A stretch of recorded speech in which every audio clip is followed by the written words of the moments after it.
Hi guys, this is James. Welcome to my channel. And today on this wonderful Sunday afternoon, we are in the beautiful HKUST library.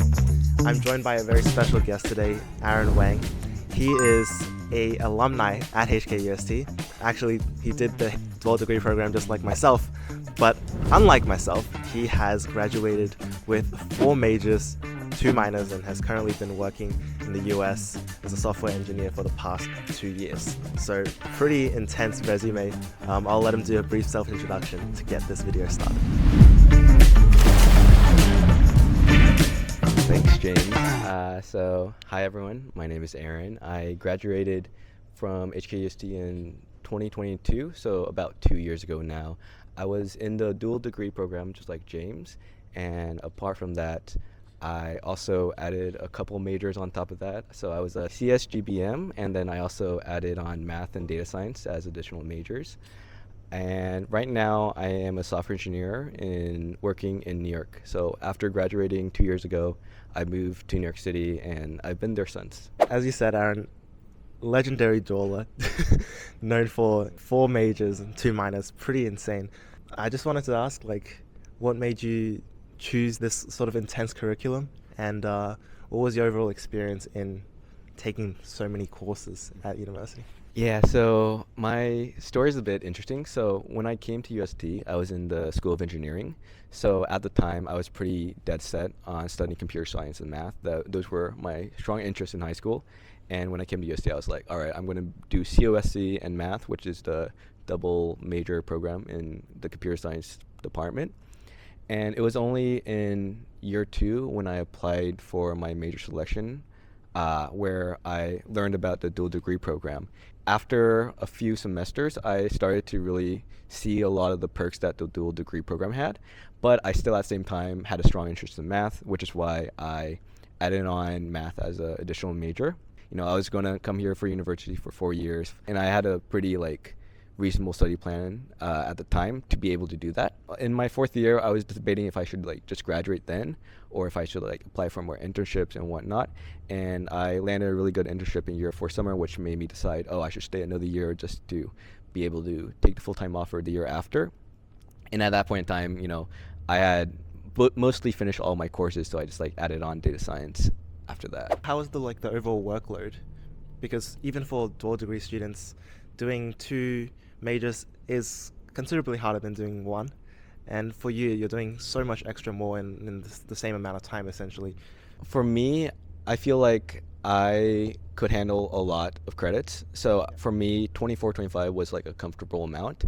Now, that is a lot of credits. It's a lot of courses. You do need to have some skill in these kind of courses, or be able to pick things up pretty quickly. I wouldn't really recommend it in the sense that, if you want to prioritize your GPA, definitely don't take that many, since it's pretty difficult just taking a regular course load to maintain a good GPA. So you said you picked up a few internships along the way. I talked to you earlier about this. Are there any of the 4 majors or 2 minors that specifically helped you enter that job? So I definitely think the dual degree program like CS and business for a software engineering job is more than enough. Even just CS degree itself is enough to land you a good internship. I have plenty of friends who have similar internships experience just doing a single major, right? I think a lot of the skills you learn in both of them are pretty helpful. CS is pretty obvious because that's what you mostly do as a software engineer. But a lot of the software engineering jobs in Hong Kong are more finance related, or they're at financial institutions. Having a better understanding of business also helps there. And also a lot of the business course come into play with they practice more soft skills, and they teach you how to kind of work with others and interact with others, which you might not have in a lot of the engineering courses. Yeah, speaking of interest and passion and those sort of things, I think that's where a lot of us university students have to find a good balance point between what we perceive as being academic versus our general interests and passions and clubs and societies that we like to join. So what's your viewpoint on, let's say, finding the balance between how much pure academic stuff we should do versus our personal interests which may perhaps not directly contribute to our academic or future prospects? You know, it might be a hot take. I have a lot of hot takes. I feel like your academics, like there is like a certain bar that you need to achieve to have like a lot of opportunities. But I feel like a lot of people over prioritize that, right? Like you don't need a 4.0, you know, a solid like 3.5 or even not even that. There's a lot of skills that come into play like in work and just in general in industry where you might not necessarily get it from your courses, and a lot of that comes from like side projects or passion projects, you know, clubs and extracurriculars. Like for me personally, I found that my experience in the robotics team, which I joined in my first year of university and kind of continued throughout my 5 years, helped me a lot more with my job search, as it's really like the foundation of a lot of my technical skills. So I think a lot of people, they might like put too much focus like, oh, I need to get the A, I need to get A plus, whatnot. When you're like 2 years out, like for me, like my grades don't really matter when finding my next job, right? What matters more is like what I did at my current firm and what I've done previously in work. That's a very interesting perspective, because in uni, we hear all the time, a lot of people say, oh, you know, grades don't matter that much after graduation, but it really means a lot more when it's coming from someone who's had this sort of industry experience. All right, so as for yourself then, let's talk more about yourself and your current experiences. You've graduated in 2022, 2 years ago, so you've already had plenty of real life experience working in the US.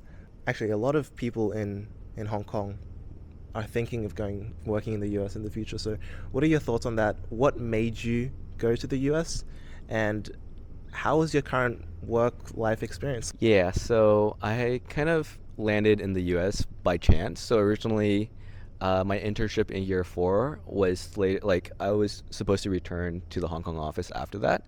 But, you know, towards the end of the internship, I was speaking to my manager who was in the US saying, oh, you know, I want to explore other opportunities within the firm. And at the time, there wasn't really a role for that in Hong Kong. So in the end, they allowed me to like start as a fresh grad in the US with like their US program. What I would say for people who do want to study in the US is definitely a lot easier to work in the US if you either intern in the US or you study in the US. So I know a lot of people who like after they graduate from HKUST, they go study a master program in US, and then after that they find a job there. I am enjoying New York City a lot. I think it's like a new environment for me. I have found a group of people that, you know, I could call my closest friends right now, and they have allowed me to like kind of spread my wings a bit. And just in general, in terms of like population, like New York, there's a lot of young professionals who just graduate college. They are in similar boats as me, and I do like enjoy that aspect of it. Let's come back to UST for a little bit. I think a question that we all might have for someone who's so successful in an alumni is whether there's any sort of strategy or streamlined approach in university to get good grades. I know you mentioned that grades aren't the main thing, but for the purposes of this question, and some people would just like to know, is there some sort of strategy to get good grades or some sort of approach for time management, etc., in order to achieve their academic dreams or goals? There are a lot of different types of courses, right? Like you have some courses that are just, you learn, you have a midterm final, you read this textbook, you do answer the questions, you get 100, you get 50. It's just very standard kind of content courses, right? There are also other courses that are project-based, where you kind of over the semester, the end goal is not, oh, solve this problem, answer this question. It's, oh, you give like a presentation. There are also like language courses where, you know, you write a few essays, you get graded on these essays. Like the grading scheme is different, the way you're assessed is very different, and how you like manage them is pretty different. So for example, for myself, I feel like I excel at the first type, where you just like take the exam and you just like, if you can, you know, you can just like cram it a day before and whatnot. Whereas in terms of like other subjects, for example, like language, like English is my native language, you know, easy A+ in all the English courses. But like for Chinese, you know, there's no amount of like time spent in that course could like save me from like getting a B in that, right? It's unreasonable to expect to get like A+ in everything and whatnot, but focusing on your strong suits is pretty important. Sort of follow your interests and enroll in more courses that suit your strong suits. what about because you mentioned for the subjects that you inherently are weaker in, you would find you'll be less interested in them and in turns get poor grades in general. But sometimes in university, it's pretty hard to avoid the courses, especially if they're compulsory courses. If we know there's a given number of courses that I know I'm not interested in them, but I still have to take them in order to graduate, is there any sort of studying advice that you would give to counteract that sort of thing? Honestly, I don't really have any good advice on that front, just because, it's compulsory. You can't really avoid it. But all I'll say is that, in university, you'll take many courses, right? And hopefully you'll enjoy the courses that you take the most of. So you might enjoy 80-90% of courses. There might be a couple where oh, I didn't do this well. It's oh, I took this course, I didn't like it. But on the whole, it should kind of balance out in the sense that you might have a few courses where you didn't do well, you didn't you think it's a waste of time, but it's not really going to affect the aggregate.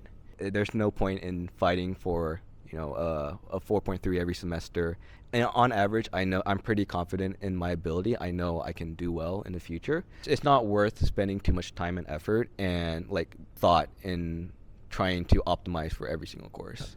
Actually, I forgot to ask you this earlier. What are your thoughts on internships and exchanges in general? How should we manage our time on those? When should we do them? And yeah, what do you think about them? I think for exchange, I definitely would recommend going to exchange just because it's good to get another picture of a different university and how studying it is there. Apart from studying, exchange is also a good way and a good excuse to just travel a lot. If you go to Europe, if you go to other parts, you can just hit all the countries, and your grades don't really matter too much on exchange because you just need to pass to transfer it back. So I definitely would recommend going on exchange, whether it be overseas to Europe or the US. I think I had a great time on exchange. For me, I went to the University of Pennsylvania in spring 2020, which was a bit funny because that was the semester that COVID hit, the US. So I was only there for half of the semester. After a few months, they told everyone to go home and whatnot. But even in those few semesters, I had a great time, and I definitely got to see a bit more about how it is to study in the US, the different type of teaching styles they have, and it is pretty useful, I think, to have that experience. In terms of internship, I definitely would recommend getting an internship if you want to pursue work after graduating. I think internships are usually the easiest way to land a full-time job. You intern at the company, and then for a lot of companies, it's their pipeline. So they recruit specifically to convert interns into full-time workers. So in terms of timing, I think especially your penultimate year is the most important one because there's such a focus on converting interns. That's where you should kind of really take it pretty seriously if you want to go into industry. All right. So thank you very much. That was very insightful information. I hope to those of you watching that this helped you as well. Aaron, I wish you the best of luck for your future, and we look forward to all the accomplishments as well.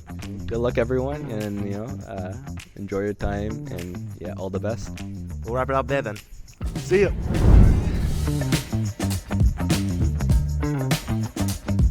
Favorite spot to eat on campus? My favorite, and the one I ate at the most, is pretty different. A lot of the food towards LSK, that area, was a lot better. I had a lot of Subway, I had a lot of Ebenezer's. I think those were my go-to. What about your favorite study location? So for me, I spent a lot of times in the robotics lab just because there was an area to study and hang out with just people just because libraries, there's just too many people. Everyone's it's a pretty depressing place to study in my opinion, but there are a few hidden areas in UST that are pretty good, I think. And what about, let's say, your favorite leisure activity or anything that you like to do? A lot of my time I spent with the people in my robotics team, in between class or even during COVID when there's social distancing, we would go to the lab sometimes to just keep on working on the robots and whatnot. Off the top of your head, what would be your main piece of advice for current university students? My main piece of advice is just enjoy your time in university. I feel these few years is very valuable for your development, as well as just learning more about yourself, exploring more things, since after you graduate there's not really that kind of time unless you are in between jobs or exploring and whatnot.